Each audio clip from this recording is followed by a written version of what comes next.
Welcome to Kavitha recipe Tamil. இன்றைக்கி பார்க்க போகிற ரெசிபி கிருஷ்ணருக்கு ரொம்பவே பிடித்த உப்பு சீடை எப்படி செய்யலாங்கிறத பார்க்கலாம் வாங்க. ஃபஸ்ட்டு இந்த ரெசிபி செய்ய பச்சரிசி மாவு எடுத்துக்கோங்க. பச்சரிசி மாவு நீங்கள் ஊற வச்சுட்டு மிக்சி ஜாரில் அரைச்சி பவுட்ரு பண்ணி அதை சலிச்சுட்டு செய்யலாம். இல்லைன்னா ரெடிமேடாக விற்கிதில்ல இடியப்ப மாவு, அதில் கூட செய்யலாம். நான் இப்போ அரைச்சி வச்சுருக்க மாவில் தான் செய்ய போகிறேன். நான் ஒரு கப்பு மாவு எடுத்து கடாயில் நல்லா கலர் மாறாத அளவுக்கு நல்லா வதக்கிக்கலாம்.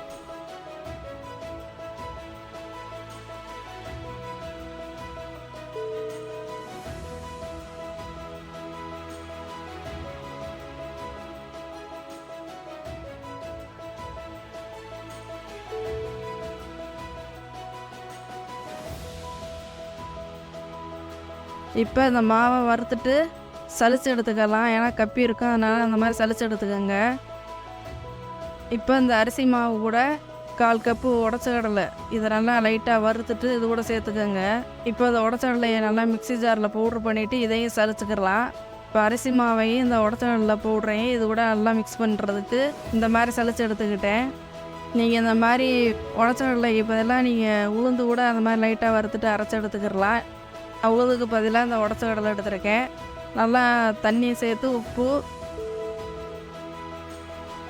இது கூட வெள்ளை எள்ளு ஒரு 1/4 டீஸ்பூன் சேர்த்து நல்லா இந்த மாதிரி பிசைஞ்சு எடுத்துக்கோங்க. இப்போ இது கூட நெய் இல்லைன்னா பட்டர் சேர்த்து எல்லாத்தையும் சேர்த்து இந்த மாதிரி நல்லா ஒரு சப்பாத்தி மாவு பதத்துக்கு இந்த மாதிரி பிசைஞ்சு எடுத்துக்கலாம்.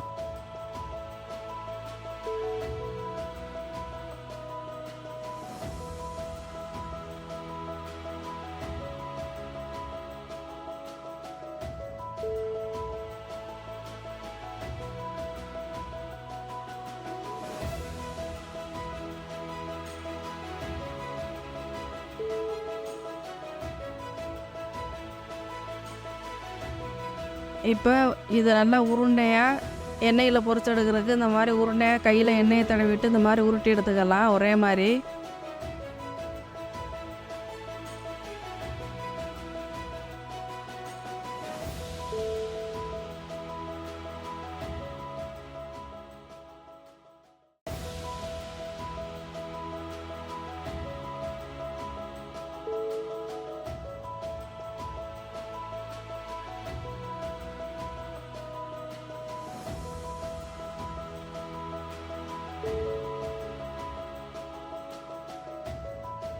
இப்போ எல்லா மாவையும் இந்த மாதிரி ஒரே மாதிரி உருட்டி எடுத்தாச்சு. இப்போ கடாயை எடுத்துக்கோங்க. கடாய் எல்லாம் சூடானதுக்கு முன்னாடி தேவைக்கேற்ற மாதிரி எண்ணெய் சேர்த்துக்கோங்க.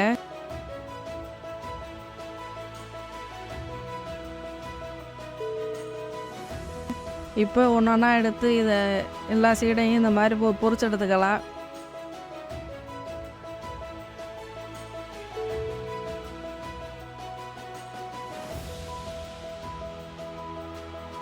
சீடை வெடிக்காமல் இந்த மாதிரி எண்ணெய் சூடானதுக்கு பின்னாடி கம்மி பண்ணி வச்சுட்டு இந்த மாதிரி பொரிச்சு எடுத்துக்கோங்க.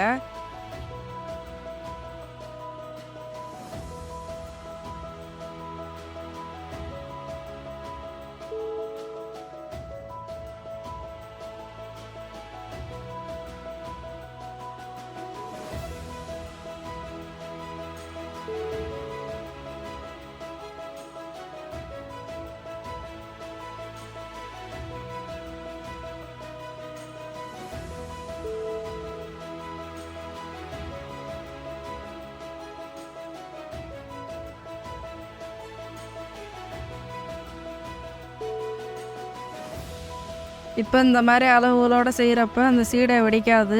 நீங்களும் இந்த மாதிரி செஞ்சு பாருங்கள். இப்போ கிருஷ்ண ஜெயந்தி ஸ்பெஷல் உப்பு சீடை ரெடி. இந்த வீடியோ பிடிச்சிருந்தா லைக் பண்ணுங்கள், ஷேர் பண்ணுங்கள், சப்ஸ்கிரைப் பண்ணுங்கள்.